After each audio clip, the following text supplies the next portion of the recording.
Hello everyone, मैं हूं अमरीन। जैसा कि मैंने आप सबको बताया था स्ट्रैटेजी वाली वीडियो में कि हम लोग आज से कौन सी 10वीं यूनिट, सेकंड यूनिट और थर्ड यूनिट शुरू करने वाले हैं। तो मैं सबसे पहले जो आपको शुरू करा रही हूँ वो क्या है, हमारी 10वीं यूनिट। 10वीं यूनिट पूरी की पूरी क्या है, जनजाति वाली यूनिट है। तो जनजाति वाली यूनिट में हमें सबसे पहले क्या समझना है, जो पहले बेसिक जो चीजें हैं कि जनजाति क्या है, किस आर्टिकल में इनको रखा गया है, संविधान में इनका क्या प्रावधान है और मध्य प्रदेश में किन क्षेत्रों में इनका विस्तार है, ये सारी चीजें जानना। जनजातियों को अलग अलग नाम से जो जाना जाता है, वो किन किन विद्वानों ने इनको क्या क्या नाम दिए हैं, आज इस वीडियो में हम थोड़ा बेसिक समझते हैं। ठीक है, फिर उसके बाद जैसे बैगा, सहरिया, भारिया, गोंड, कोरकू, ये जितनी जनजातियां हैं इनको अपन लोग पर्टिकुलरली अलग अलग वीडियोस में खत्म करेंगे। क्योंकि जब जनजाति वाली यूनिट है तो एक चीज तो हमें समझनी चाहिए कि पूरी जनजातियों से क्वेश्चन थोड़े डीप में पूछे जाएंगे, ज्यादा भी नहीं, मतलब जो बेसिक बेसिक है वो ज्यादा पूछे जाएंगे। एक आध क्वेश्चन अगर डीप आता है तो हम उसको स्किप भी कर सकते हैं, इतना बड़ा कोई इशू नहीं है। लेकिन हमें क्या, पहले जो सामान्य सी चीजें हैं जहां से क्वेश्चन 99% बनते हैं उन्हें पहले हम खत्म करने वाले। तो मैं अगर आपको बता दूं तो सबसे पहले अपन लोग क्या पढ़ने वाले हैं, सामान्य परिचय। सामान्य परिचय का मतलब यहाँ क्या है कि जनजातियां क्या हैं, क्या होती हैं जनजातियां। तो जनजातियां जो हैं ये क्या है, एक मानव समुदाय जो अपने प्रतिकूल वातावरण में रहते हैं। ये खुद का ही एक ऐसा समुदाय है, मानव का ही समुदाय है, कोई एनिमल्स तो है नहीं, है तो इंसान ही। इनका खुद का एक ऐसा सेपरेट माहौल है, इनका खुद का एक कवच है जिसके अंदर ये लोग रहते हैं, किसी का इंटरफेयर पसंद नहीं करते, एकांकी जीवन जीना पसंद करते हैं। इनकी विवाह पद्धतियां हैं, जो विवाह है ये अपने समुदाय के ही अंतर्गत करते हैं। इनको क्या है, दूसरों के साथ संपर्क करना अच्छा नहीं लगता, केवल अपने समुदाय में विवाह करते हैं, एकांकी जीवन जीते हैं, अलग अलग रीति रिवाज और अलग भाषाओं का इस्तेमाल करते हैं। इनके भगवान भी अलग अलग होते हैं, जैसे बूढ़ा देव है ना, ठाकुर देव है, ये इनके अलग अलग भगवान है। ये बाहरी समुदाय के साथ संपर्क करने में संकोच करते हैं, थोड़े संकोची नेचर के होते हैं ये लोग। ठीक है, तो ये होती है जनजातियां। तो अब जनजातियां तो मैम हम लोग समझ गए, लेकिन मध्य प्रदेश में इनका विस्तार कैसे है। मध्य प्रदेश का मैप देखते हैं हम लोग, तो मैप में उत्तर में भी है, दक्षिण में भी है, पूर्व में और पश्चिम में, चारों दिशाओं में, इवन मध्य में भी जनजातियों का विस्तार है। तो अपन इसको ऐसे समझते हैं, उत्तर में जो है सहरिया, खैरवार और शोर जनजाति, जैसा कि हम लोग के सिलेबस में भी दिया गया है। अत्यंत पिछड़ी जनजातियां कौन सी हैं, तो जो पर्टिकुलरली 3 जनजातियां हैं उनको अपन अलग से पढ़ेंगे। जो अति पिछड़ी जनजातियां हैं उनको हम लोग देख लेंगे। तो ये सहरिया, खैरवार और शोर जनजाति जो है वो उत्तर क्षेत्र में है। अगर वहीं हम देखें पूर्वी क्षेत्र में, तो कोल, पनीगा, मुड़िया, उराव और बैगा जनजाति कहाँ पर, पूर्वी क्षेत्र में पाई जाती। कोरकू और भारी जनजाति जो है वो दक्षिणी क्षेत्र में है। मध्य क्षेत्र में गोंड और पारधी जनजाति का विस्तार है। वहीं अगर पश्चिम में हम देखें तो भील और बंजारा जनजाति विस्तृत है। क्वेश्चन ऐसे भी आते हैं, भील जनजाति किस क्षेत्र में पाई जाती है, उत्तर में, दक्षिण में या पूर्वी क्षेत्र में। तो आपको क्या बताना है, उत्तर पश्चिमी क्षेत्र में। अगर ऑप्शन में आता है उत्तर पश्चिमी या फिर पश्चिम अकेला आता है तो भील जनजाति कहाँ पर। इसी तरीके से वो किसी भी जनजाति का आपसे क्षेत्र पूछ सकते हैं। ठीक है, फिर अगर देखें हम संविधान में परिभाषा, संविधान में इन्हें किस आर्टिकल के अंतर्गत परिभाषित किया गया है। अगर जनजाति है तो इनका संविधान में भी कोई प्रावधान होगा। तो संविधान में 366(24) आर्टिकल 300 अनुच्छेद 366(24) के अंतर्गत अनुसूचित जाति और अनुसूचित जनजाति को 366(25) के अंतर्गत रखा गया है, अनुच्छेद के अंतर्गत रखा गया है। संविधान में इनका वर्णन कहाँ देखने को मिलता है, वहीं अगर हम संविधान में इनका वर्णन देखें तो इनका जो वर्णन है वो हमें कहाँ पर, अनुच्छेद 341 में जाति का और 342 में जनजाति का देखने को मिलता है। ठीक है, ये तो मैम हमें समझ में आ गया। लेकिन मैम इनका जो क्षेत्रफल है, इनकी जो जनसंख्या है, वो इनकी जनसंख्या कितनी प्रतिशत है मध्य प्रदेश में। अगर हम जाति की बात करें तो 15.6% अनुसूचित जातियां फैली हुई है। अनुसूचित जनजाति की अगर हम बात करते हैं तो 21.1% अनुसूचित जनजाति का प्रतिशत मध्य प्रदेश में है। ठीक है, फिर नेक्स्ट हम क्या देखते हैं, जनसंख्या के आधार पर अगर हम लोग जनजातियों का क्रम देखें, सबसे बड़ी जनजाति कौन सी है, सबसे छोटी जनजाति कौन सी है, फिर उसके बाद कौन सी है, तो हम देखेंगे भील, गोंड और कोल जनजाति, ये घटते क्रम में, ये भील सबसे ज्यादा, फिर उसके बाद गोंड, फिर उसके बाद कोल जनजाति सबसे ज्यादा जनसंख्या में पाई जाती।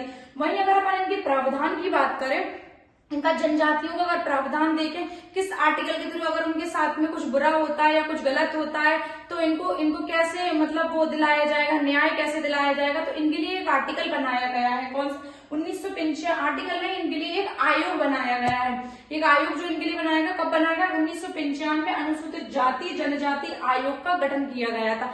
कब? 1995 में अनुसूचित जाति जनजाति आयोग का गठन किया गया है। ये जनजातियां है ना, ये जनजातियां प्रागैतिहासिक काल से ही पाई जाती हैं, मतलब यहाँ बहुत पुरानी है, ये कोई नई चीज नहीं पढ़ रहे हैं हम लोग, ये पुरानी ही चीज है। ठक्कर बप्पा ने आदिवासी को क्या बोला, मतलब जनजातियों को क्या आदिवासी नाम दिया है? तो जो आदिवासी शब्द है, आदिवासी शब्द का क्या अर्थ होता है? आदि का अर्थ होता है प्राचीन काल, और वासी का अर्थ होता है बसे हुए, पुराने समय से बसे हुए, इसका सीधा सीधा ये अर्थ है। अगर हम वहीं देखें तो इनकी विशेषताएं क्या होती हैं, अगर हम इनके समाज पे एक नजर डालें, इनका समाज कैसा है, इनकी आर्थिक व्यवस्था कैसी है, इनकी सामाजिक आर्थिक राजनैतिक व्यवस्था कैसी है और इनकी संस्कृति कैसी, ये चीजें सिर्फ समझने के लिए, फिर इसके ही बेसिस पे जो हम जनजातियां पढ़ेंगे उनकी सारी चीजें अपन को अच्छे से पढ़नी है, इजी वे में, जहां अपन लोग अच्छे से आंसर लगा लें। ठीक है, तो फिर अगर हम वही देखें कि सामाजिक जो स्थिति के बारे में देखें, सामाजिक व्यवस्था इनकी कैसी, तो इनका जो समाज है वो पितृसत्तात्मक समाज है। पितृसत्तात्मक समाज के साथ साथ इनके समाज का एक मुखिया भी होता है। सारे मतलब जो जनजाति अपन पर्टिकुलर अलग अलग पढ़ेंगे, भील, गोंड, बैगा, भारिया, सहरिया, ये सारे जनजाति, तो इनके सबके एक मुखिया होंगे और उन मुखिया का जो नाम होगा वो अलग अलग नामों से उनके मुखियाओं को जाना जाएगा। फिर नेक्स्ट अगर हम देखें, इनका समाज कैसा हो गया? पितृसत्तात्मक समाज हो गया। मतलब जिस प्रकार से अपन हड़प्पा सभ्यता का समाज देखते हैं, हम लोगों को जैसा देखने को मिलता है, वो लोग सेपरेट थे, उन्होंने अपने समाज को कैसे करके रखा था, ठीक उसी प्रकार से अगर हम इनका समाज देखें तो इनका भी पितृसत्तात्मक समाज है, उनका मात्र सत्तात्मक था।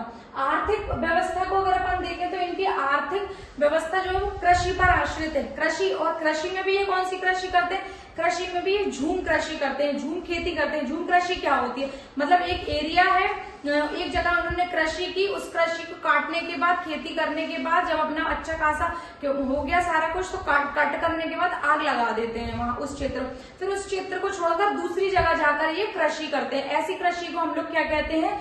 झूम कृषि कहते हैं। अब इनकी भी जो जनजातियां हैं उसमें झूम कृषि के भी अलग अलग नाम है, वो भी हमें याद रखना है। जैसे हम भील जनजाति का एग्जांपल लें तो भील जनजाति जो झूम कृषि करती है उसको क्या कहते हैं? चिमाता। पहाड़ों पर की जाने वाली भील जनजाति द्वारा कृषि, उसको हम चिमाता कहते हैं। बैगा जनजाति के द्वारा की जाने वाली कृषि, झूम कृषि, बैगार कहलाती है। ऐसे ही हम सारी अलग अलग जनजातियों की झूम कृषि के नाम भी याद रख लेंगे, है ना।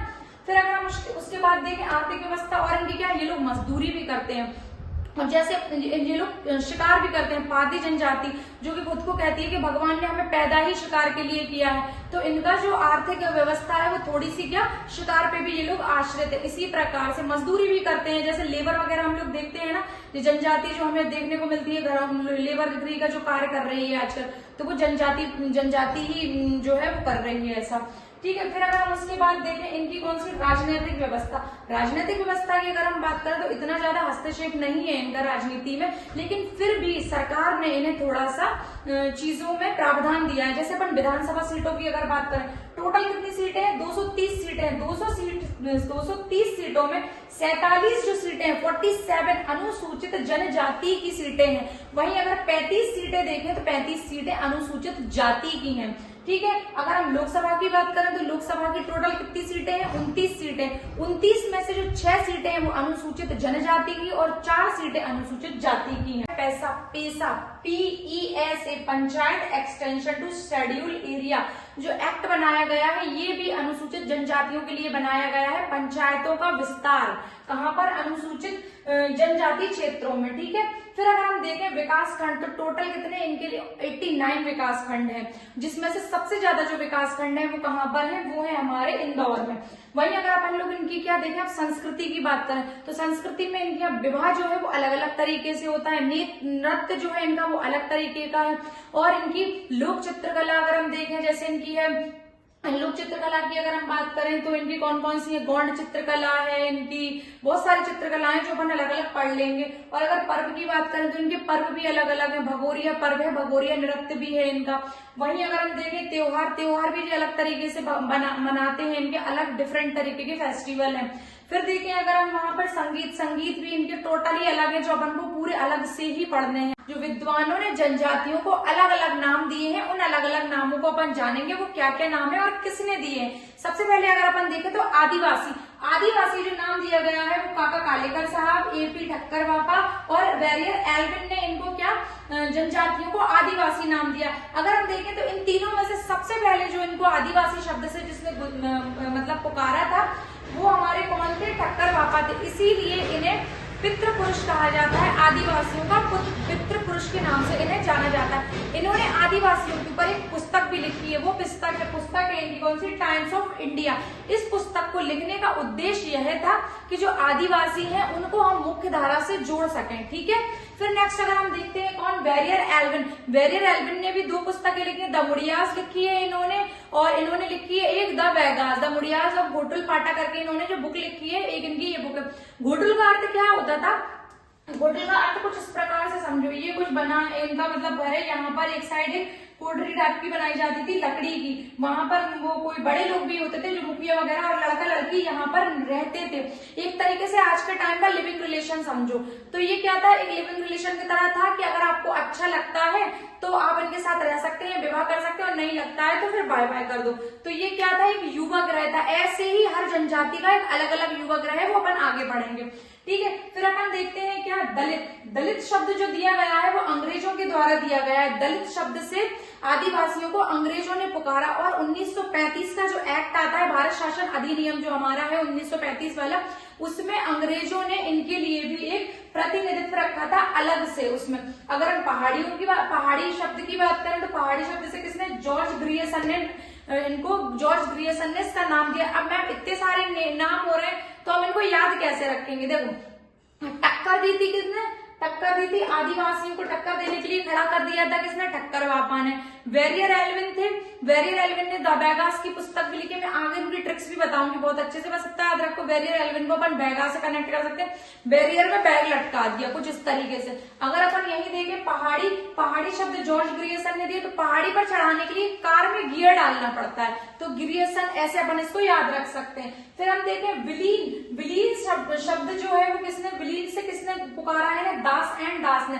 अब हम विलीन हो जाते हैं, लीन हो जाते हैं, दास जब हम किसी के बन जाते हैं तो इसको ऐसे कनेक्ट कर सकते हैं, तो अपन को याद रहेगी ये चीज। फिर अगर अपन देखें गिरिजन। गिरिजन जो है वो महात्मा गांधी ने गिरिजन इनको नाम दिया था। गिरिजन का अर्थ होता है पहाड़ों पर रहने वाले। ठीक है, पिछड़े। पिछड़े शब्द जो, पिछड़े नाम दिया गया है, पिछड़ा नाम दिया है गोविंद सदा शिव ने।